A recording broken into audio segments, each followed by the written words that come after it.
Hi, good morning, and welcome back to Create, Share, Inspire podcast. This is episode 339, and we're in a parking lot because it's really rainy outside, and this was the only thing that seemed to make sense. So if you're joining me live, please say hello.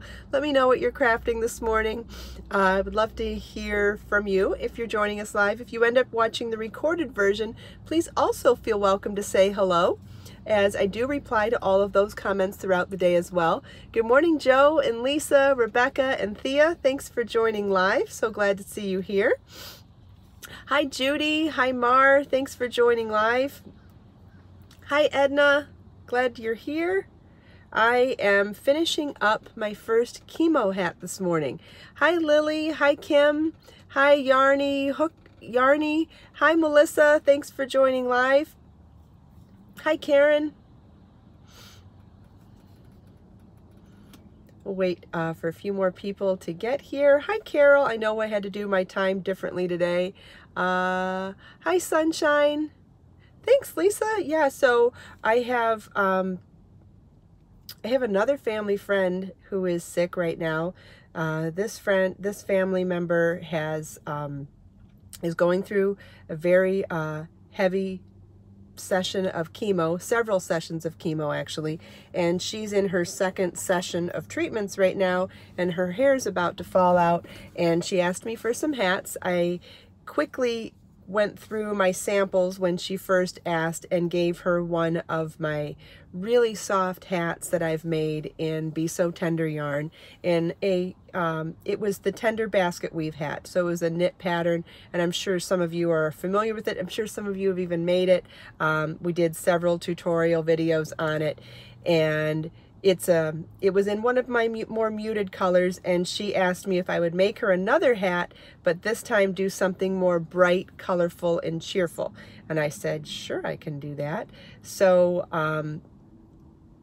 I'm working on loose ends. So as soon as I finish this end here, I'll start showing you the hat. So yesterday I pulled 4 colors together in Be So Baby yarn, and I did these motifs in peach, orchid, diva, and violet. And so then I made one square motif, then joined them together for the first band of the hat. Then for the second band of motifs, instead of joining them right on top of each other, you would normally join the corners in the corners. I decided to do it offset, more like bricklayers would do, where the corners of this hat lined up to the center, the corners of this motif lined up to the middle of these motifs, and then the center of this motif lined up with the corner of this motif. So that's how I did the second round. So each of these motifs is 3 inches square, and then 6 of those in a band will equal 18 inches. Then the second round of motifs, 3 inches times 6 motifs, is 18 inches joined together. This makes this part of the hat 6 inches tall. And then for the crown, I modified that square motif and made it into, wow, the colors are really blown out. Oh, you can see the colors better there. Anyway, I did a modified version of this motif to make it a hexagon. So while there were 16 repeats here, there's 24 repeats in this motif, and then joined all 6 of those sides to the tops of each of these motifs to create the crown of the hat. And then on the bottom here, for a pretty edging, I realized, I mean, this is my first chemo hat. I'm sure some of you have a lot more experience making them, and whether that's because of donations or family members who are sick, I mean, it can go either way, I suppose. But I thought that it might be a good idea to not make it too conforming on her head, because I've heard that chemo can make your skin very sensitive. So I decided to do a non-ribbing brim to the hat. So I did 1 round of double crochet into each stitch around that lower edge of the motifs, and then I did one of my favorite edgings, which is to do that cluster stitch on the side where you do a cluster, then go over and do a single crochet, cluster, and then single crochet, so you create this really delicate scalloped edge. Yeah, Pauline Pauline said hats helped her when she lost her hair. Well, good. And so hopefully these colors will make her happy. She asked for, she said she would like peach, pink, and turquoise. And I don't know, I got really excited staying within this color family, so I went with violet instead of turquoise because I like the way the peach and pink transition to purple. So hopefully she'll like it. I like how the offset thing works with the squares. I feel like that's something you don't see all the time. So that's the gist of it. Obviously it's not a pattern available right now because I just made it last night and not even done weaving in the ends. But I would, at some point, I'll probably make a pattern for it too. But those of you so inclined thought it might be fun just to give you an idea of the construction, because what I just shared with you construction wise, you could do with any square motif. And if you could make your square motif 3 inches, then 6 would work really well for an 18-inch circumference hat. Does anybody have any questions about that? Good morning. Hi, Nikki. Thanks for joining. Would it be good to block a cap on a styrofoam mannequin head? Sure. Yeah, if you're going to do that, I would do mist blocking and or steam blocking, but I'd be careful with steam blocking to make sure you don't melt your mannequin, melt the styrofoam. Just be careful with it.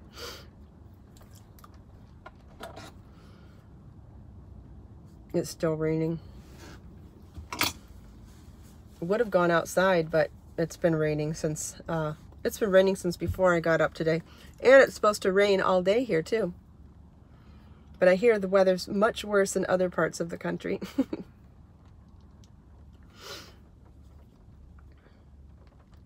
Does anybody have any other questions or anything they want to share about what we just talked about? Chemo hats. Oh, and this, did I mention what colors I used? This is Be So Baby yarn, and I used colors Peach, Orchid, Diva, and Violet. I also used a size F crochet hook, and actually I can tell you something else interesting about the stitch pattern too. So basically, I started with one of my favorite motifs, which is the beginning of the crochet mandala pattern. Sorry for talking with the needle in my mouth. So the crochet mandala pattern, which you've seen on my website, has this chart here. And so I started by doing the first 2 rounds of this, and I was planning on doing these 4 rounds, but then I realized a chemo hat should probably not have a lot of open holes in it, shouldn't be very lacy. And so I started thinking of a way to do a cluster stitch that didn't have any holes. And so what I'm going to see if I can, hopefully this will translate. So can you see this cluster stitch here?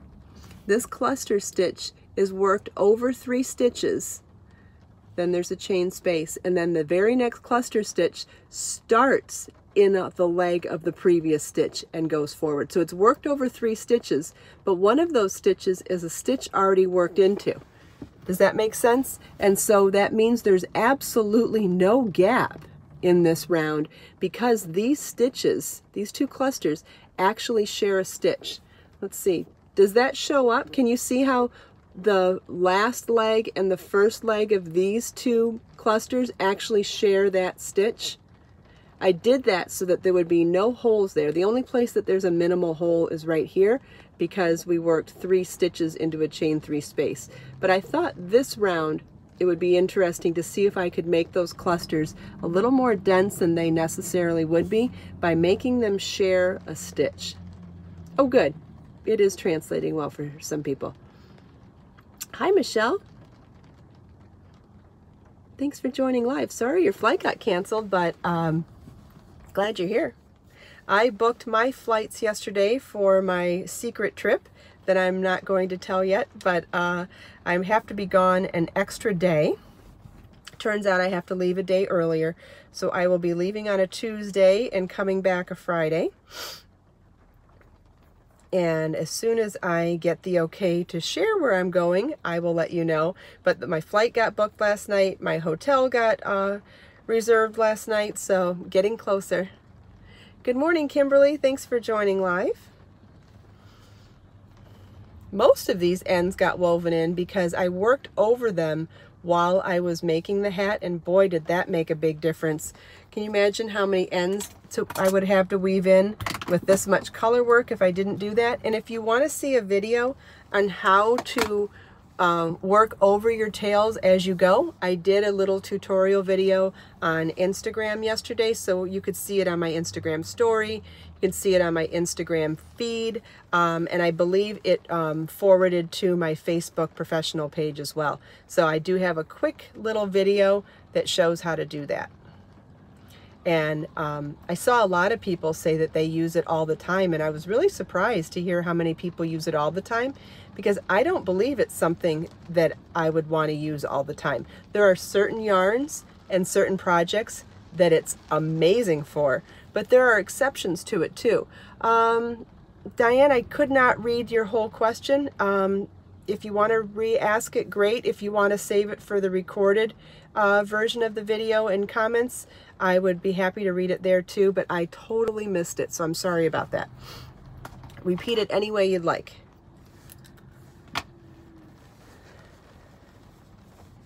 So what I was saying is lace, not a good time to do that type of weaving in method, because unless you have a stitch to work over right there, you'll end up having gaps. And I feel like if you see those gaps, when you're working over your tails, I feel like that's a place that they could get snagged. If they get loose, then they could get snagged, and then they will get pulled out. I think it's really important that you have solid stitch work to work over. And what I mean is, like, if you're doing a stitch pattern where you're working over a couple double crochets, then you're doing chains and skipping some stitches, that tail has to still go along. So if that's the case, I don't like that technique. But if you're doing a round where you're going from, this goes from half double crochet to double crochet, and you're working in every stitch, yes, then that works perfectly. Also, bulkier yarns sometimes don't make sense either, because it adds too much bulk to the project and you see them too well. So that's another example when I don't.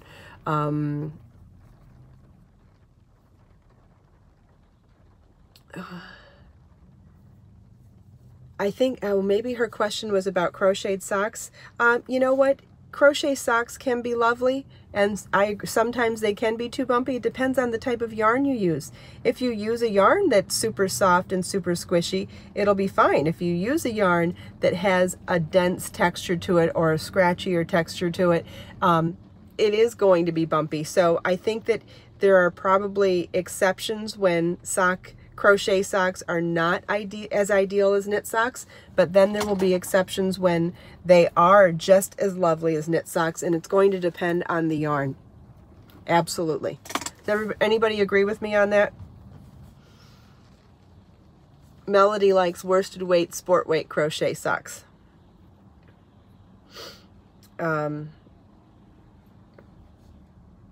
Oops, that one's done. Joe agrees. Michelle agrees. Yeah, I think that there are definitely exceptions. I think that, you know, a scratchy acrylic done in a very dense stitch pattern would probably not feel good on your feet in a crochet sock. But I think if you went with something really squishy and soft, I'm sure Be So Tender yarn, my organic worsted weight cotton, would make a lovely crochet sock. I think that Be So Baby might make a really beautiful crochet sock too. And then I've got that beautiful sock yarn. If you wanted to go with a fine weight, Be So Soulful sock yarn, my bamboo and Serona yarn, that's so soft and squishy. I think that would be amazing for socks. Now, that's a sock weight yarn, so someone said they like doing socks and worsted weight. Yes, socks and worsted weight is a lot easier, but if you felt like taking the time to do something really fine, my Be So Soulful sock yarn would be exquisite in knit or crochet socks. Very squishy and very, very soft. But I would definitely consider the squish factor in a yarn before making socks, and even making a swatch. Make a swatch and then step on it. Put it under your foot. Make a swatch and put it inside your shoe and step on it, or put it inside your slipper and step on it for a little while. And I think you'll really quickly decide whether or not you think it's soft enough to wear as a sock. Just make a little swatch like this, just something big enough to go under the ball of your foot, and I think you'll quickly figure out if you think it's something that you want. I think that would work really great. And then you could try all different yarns and all different stitches and fabric densities and see what works, what's most comfortable for your sensitive tootsies. Does anybody have any other questions about that? That was a great question. Thank you.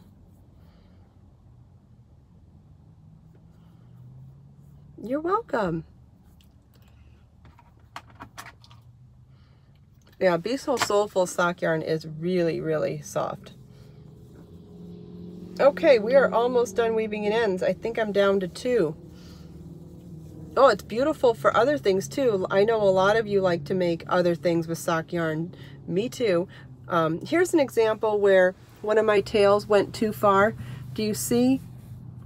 You see how I was feeding it over these stitches and then it had to go over these stitches before coming here? This is unacceptable to me, so I'm going to pull this out and weave it in properly instead.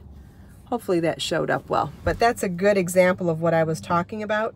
If it feeds over stitches like that, I don't care for that at all. I think that's a surefire way to give someone some problems, and especially when I'm making a gift project like this. It's not like I'm keeping it myself and have the ability to re-weave in the loose ends. When you're giving something as a gift, I feel like that's when you want to be the most diligent about weaving in your loose ends.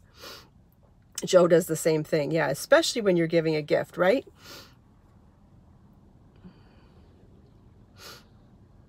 Yep, it's all in the details, Mar. I agree. It's a different, I mean, I just wholeheartedly agree with that. Okay, so that was a good catch. Okay, so I'm going to turn the hat inside out and look for ends, and then I'll turn it right side out and look for ends. And you know what? No matter how often I look for ends, I'll still find one when I get home. I think I'm down to 1, but I'll tell you, sometimes you can look and look and look, and it won't be till later on the day you go, oh my God, I can't believe I still have an end to weave in. Looks like I just have the 1 left. So for those of you who haven't listened to me talk about weaving in loose ends before, the trick is multiple directions. They do say that you should weave in a minimum of 3 different directions. I do believe that you should also weave in several inches of tail, 4, 5, 6 inches. The more you weave in and the more directions you do it in, the more secure your end is woven in.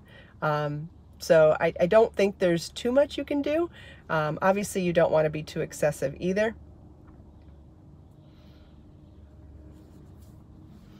I find crochet to be easier to weave in loose ends than knitting because there's so many more knots to really stick it in there. Especially, I really like my ends to stay in place, you know?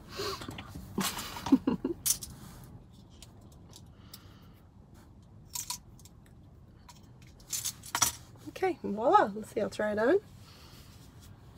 So cute. So stinking cute. I love it. I hope she loves it too. And I hope it keeps her head nice and warm and nice, and that it's nice and soft against her skin.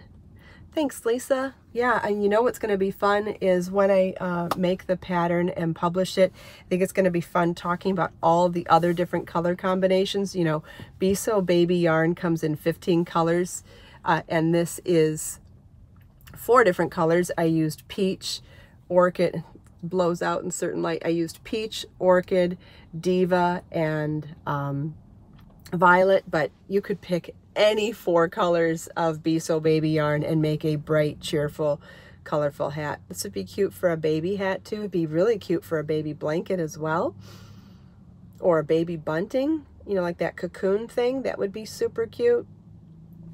I think you could do all sorts of fun things. I think it'd be cute for a kid's hat too. Yeah, I saw your request, Edna. I do have Jewel of the Shrug video on the list. I believe that there are videos done for the X stitch already if you would like to see it though. If you search for X stitch on my YouTube channel, you could probably find videos on how to do it. Well, yeah, Shishugi Ban colorway is coming out in Sporty this week. Thank you, Abraham. It's one of the colors I dyed this week. Yeah, Joe, this would be great for a baby blanket and baby hat. Absolutely. So colorful and cheerful.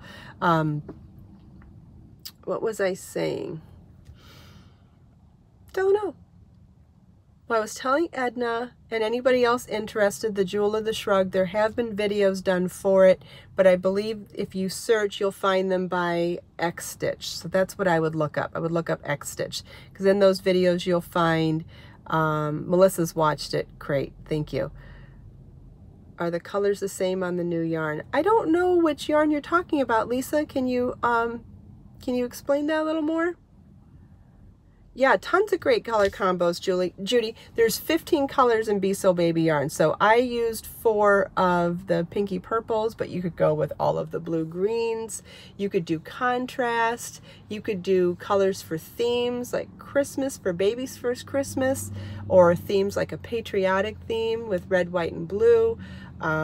You could do all pastels. You could do some of the primary colors of the rainbow. And anytime you can add in a little pop of white to really show more contrast.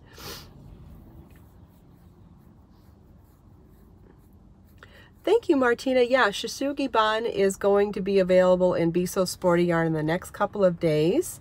And I will be dyeing Be So Sporty and Be So Fine Bling next week, I believe. And I'm going to do some darker colors for sure, something in the blackish family. So there'll be a Shisugi Ban probably, or maybe 2, but something with some black in it to really pop with that silver. It's going to be really pretty.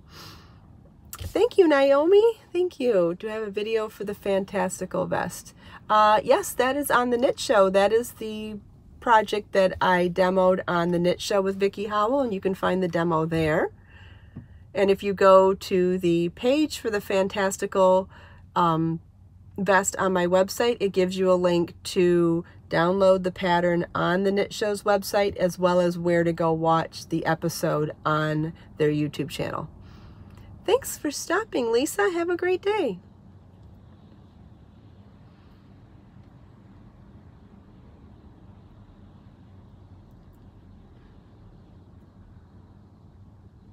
Does anybody have any other questions? I'm excited to dye some darker colors in the bling yarn. I think it's going to be really, really cool to see that contrast with silver and the darker colors. Pretty excited. I think you will be too. And excited to show you the new sporty colors. They'll be out probably in 2 days. What's today, Wednesday? Okay, Friday or Saturday.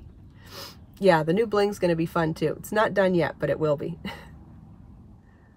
Yeah, this will be a fun pattern for sure. Hi, Beatrice. Hi, Barbara from Florence, Italy. Thanks for joining. All right, well, if there's no other questions, I'm going to get back to work here. I've got a bunch of swatching to do this morning.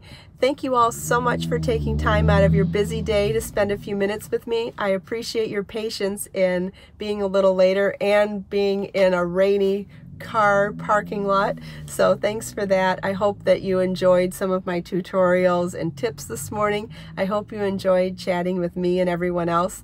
Let us make time to create, share, and inspire today and every day. I'll see you all tomorrow, hopefully at the beach. Bye-bye.